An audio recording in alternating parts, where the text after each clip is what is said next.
মদিনার অলিতে গলিতে চলছে আনন্দ উৎসব, ঘরে ঘরে বইছে অনাবিল খুশির জোয়ার। বাচ্চাদের জন্য প্রস্তুত করা হচ্ছে নতুন নতুন জামা কাপড়। চারিদিকে এত আনন্দ, এত হই হুল্লোড়ের একটাই কারণ, দুদিন বাদে পালিত হতে যাচ্ছে মুসলিমদের সবচেয়ে বড় ধর্মীয় অনুষ্ঠান ঈদ।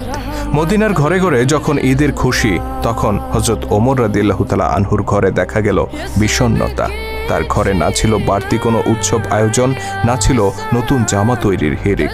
অথচ ওমর রাদিয়াল্লাহু তাআলা আনহু তখন মুসলিম জাহানের খলিফা, অর্ধ দুনিয়ার শাসক তিনি। তা সত্ত্বেও নিজের কিংবা পরিবারের জন্য একটি নতুন জামা তৈরির আর্থিক সঙ্গতি তার ছিল না। এই যখন অবস্থা, তখন খলিফা ওমর রাদিয়াল্লাহু তাআলা আনহুর স্ত্রী উম্মে কুলসুম রাদিয়াল্লাহু তাআলা আনহা তাকে বললেন, আমাদের জন্য নতুন কাপড় না হলেও চলবে, কিন্তু ছোট্ট বাচ্চাটি নতুন কাপড়ের জন্য কান্না করছে, অন্তত তার জন্য একটি নতুন জামার ব্যবস্থা করুন। খলিফা নিজের অসহায়ত্ব প্রকাশ করে বললেন, তুমি জানো আমার নতুন কাপড় কেনার সামর্থ্য নেই, বাইতুল মাল থেকে যতটুকু ভাতা নেই তা দিয়ে কোনো রকম সংসার চলে। উম্মে কুলসুম রাদিয়াল্লাহু তাআলা আনহা তখন খলিফাকে পরের মাসের বেতন থেকে কিছু টাকা অগ্রিম নিয়ে বাচ্চাটিকে নতুন জামা কিনে দেওয়ার অনুরোধ করলেন।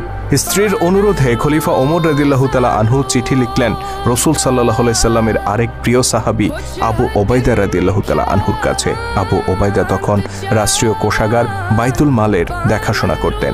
চিঠিতে খলিফা 1 মাসের অগ্রিম ভাতা চেয়ে অনুরোধ করলেন আবু ওবাইদা রাদিয়াল্লাহু তাআলা আনহুকে। সারা মুসলিম জাহানের খলিফা যিনি, অর্ধ পৃথিবীর শাসক যিনি, সেই ওমরের এমন চিঠি পেয়ে আবু ওবাইদা চোখের পানি ধরে রাখতে পারলেন না। তিনি কান্নায় ভেঙে পড়লেন।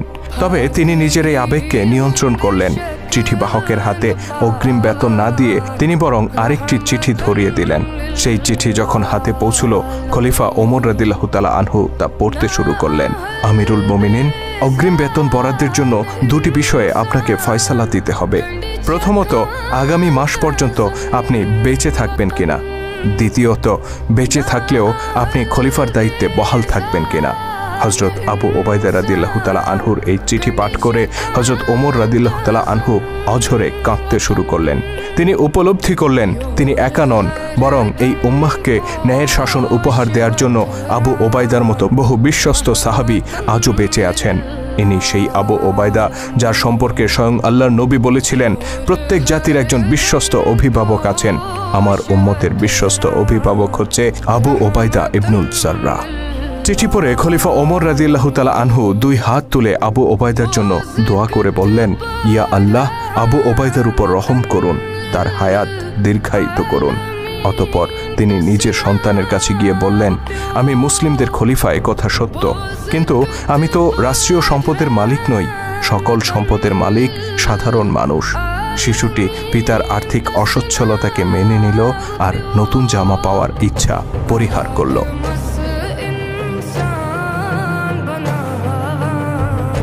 খলিফা হিসেবে দায়িত্ব নেয়ার পর থেকেই হযরত ওমরের সংসারে নেমে এসেছিল অভাব অনটন। পরিবার পরিজন নিয়ে খেয়ে পরে বেঁচে থাকার জন্য নিতান্ত যতটুকু প্রয়োজন ছিল, রাষ্ট্রীয় কোষাগার থেকে ঠিক ততটুকুই ভাতা গ্রহণ করতেন তিনি। সামান্য আরামায়েশ কিংবা সন্তানদের শখ আহ্লাদ পূরণ করার জন্য বাড়তি কোনো সুযোগ সুবিধা তিনি গ্রহণ করতেন না। একবার হযরত আলী রাদিয়াল্লাহু তাআলা আনহু, ওসমান রাদিয়াল্লাহু তাআলা আনহু ও তালহা রাদিয়াল্লাহু তাআলা আনহু পরামর্শ করলেন যে খলিফার এই মাসোহারা যথেষ্ট নয়, তাকে বাইতুল মাল থেকে আরও কিছু অর্থ বাড়িয়ে দেওয়া উচিত। কিন্তু এই প্রস্তাব খলিফা ওমরের কাছে কে পেশ করবে? তাদের 3 জনের একজনেরও সাহস হলো না। অবশেষে ওমর রাদিয়াল্লাহু তাআলা আনহুর কন্যা ও রাসূল সাল্লাল্লাহু আলাইহি সাল্লামের স্ত্রী হাফসা রাদিয়াল্লাহু তাআলা আনহার কাছে গিয়ে তারা তাকে এই প্রস্তাব উত্থাপনের অনুরোধ করেন। হাফসা রাদিয়াল্লাহু তাআলা আনহা পিতার নিকট এই প্রস্তাব তুলতেই তিনি ক্ষিপ্ত হয়ে উঠলেন। জানতে চাইলেন কারা এই প্রস্তাব দিয়েছে। আম্মা হাফসা রাদিয়াল্লাহু তাআলা আনহা কোনো উত্তর দিলেন না। খলিফা বললেন, যদি তাদের নাম জানতে পারতাম তাহলে পিটিয়ে লাল করে দিতাম।